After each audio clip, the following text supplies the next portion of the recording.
I am pumped about this one. We've only talked about something like this before, like in the community, like, oh, it'd be cool if we had this. There are cards out there that exist, but they're extremely expensive. Imagine in 2020, in the world of content creation, a capture card that had 2 inputs, but it not cost an arm and a leg as well. And today we can stop wishing because it's actually here.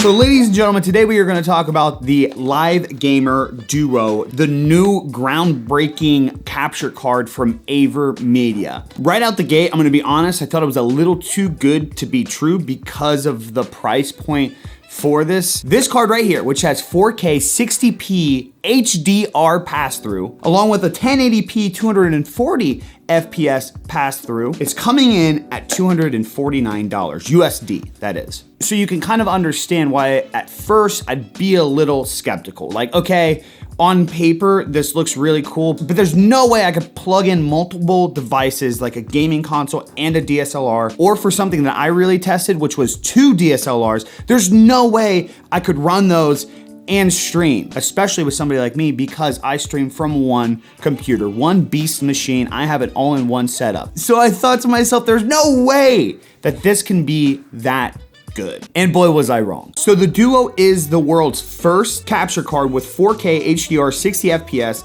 and full HD 240 FPS pass-through. One input for epic gaming and then another one for your DSLR, or like I mentioned before, you can use both for 2 DSLRs if you're a PC gamer. Input 1 is able to capture and pass through up to 4K HDR and even 240 FPS on a full HD signal, while the HDMI 2 slot can capture 1080 60 FPS. So that's kind of like, that's the giving ground in this situation. Slot 1 is the beefier, has a little bit more horizon to what it offers for options, as where slot 2 is kind of just a basic 1080 60p. But for streaming and cams, you don't need anything higher than that. I've been using this for the opposite though. I've been using my cam as slot 1, and then I've been testing gameplay on slot 2. With the LiveGamer Duo, you can get both feeds uncompressed, so that way it's not screwing with your pictures as it's going out. The card does offer different RGB modes, and the support for third-party settings are in the works right now. A big thing about this card, onboard video processing. The Duo actively processes the video input before it goes into the PC. HDR to SDR, the downscale from 4K to Full HD, all that is done in the card itself. This means that the loading of all this information is being taken away from the system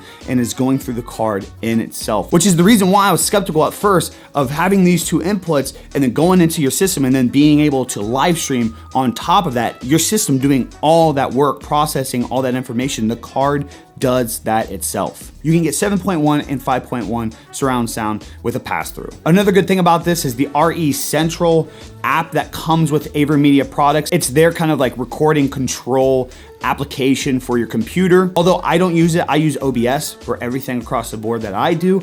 It is very easy to use. It's very helpful. And there is support now for multi-capturing as well. Real quick, guys, if you are enjoying this video and you are enjoying the content on this channel, I just want to remind everybody to make sure you are logged into your Gmail, your Google, or your YouTube, and subscribe to the channel. 93% of my viewers are not subscribed here, and I'm trying to bump that up. Let's get this road to 25K rolling. I figured a good way to kind of test this is to put it in a situation We're holding for deployment. Now's to a good show time to how warm kind up. of crazy this is, right? Right now, PlayStation's plugged into the capture card. My camera's plugged into the capture card. I have one computer, one ultra-wide monitor. I have the RE Central playing on one side to where I can watch the gameplay, and that's where I'm actually playing from.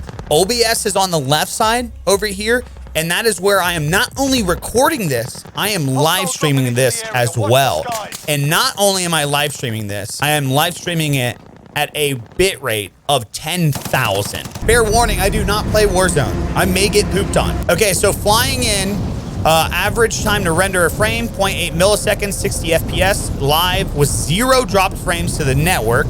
CPU is running at 2%. Skipped frames due to encoding lag, 0. The only bad thing about this is now this actually gives me an excuse to play this game on console with the boys. I get so much crap from my friends because they're always like, yo, come play Warzone with us. Come play Call of Duty with us. I'm like, yeah, super busy, dude. I kind of can't, man. Now I don't have that excuse. I can just plug my console into the computer and honestly just hang out and play. Oh, we got a sir in here. Surprise, whoa. Okay, that was short-lived. So in some action there, still running a CPU of up to 2%, 0 skipped frames due to encoding lag, 0 drop frames to network, 60 FPS. Average time to render a frame was 0.7. Also, by the way, if there's anything I don't go over in the video today, be sure to stop by a live stream sometime. Follow me over on Twitch and Twitter and turn on those notifications to see when we go live. I personally experienced no overheating, no like over encoding issues, none of that from using this. It was essentially just like I had 2 capture cards plugged into my computer the whole entire week. I'm gonna admit too, I was a little skeptical on how easy it would be to set up because it's 2 devices coming in from one. But in my experience using OBS for everything, I found it really easy to find the devices. They just show up as 2 different devices. Live Gamer Duo 1 and Live Gamer Duo 2. Super easy, to the point, plugged in the capture card, updated the drivers, plugged in the HDMIs, and they were in OBS. So I've tested this in terms of pure entertainment, multiple DSLRs, kind of adding that spice to your live stream setup. And I've also tested the features that it's actually advertised for, which is having something to plug in a game and a DSLR camera at the same time, eliminating your needs to buy multiple capture cards. And I honestly can't express how shocked I was at the price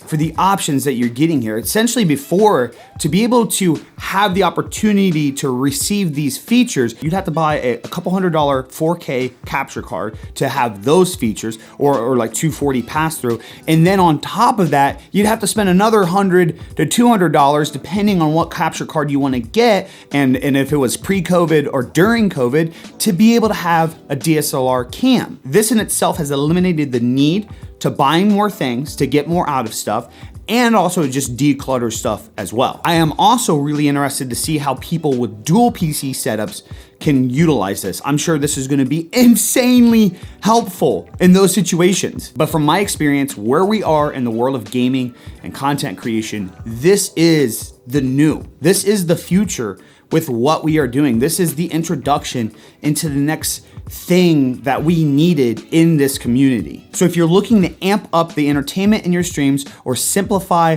your gaming consoles, the needs for all that, or to help build your dual PC setup, this is going to be the capture card for you moving forward. But overall, this is just my experience. These are my thoughts on the new device. I would love to know what you guys and gals think in the comments down below. Is this something that you think you're gonna be rocking? You're gonna see where all this goes from here? If you enjoyed the video, thumbs up. Make sure you guys are subscribing and turning on those notifications. Only 93% of my viewers are subscribed to this channel. Ladies and gentlemen, that's all I got for you guys today. I'm out. Peace. Deuces.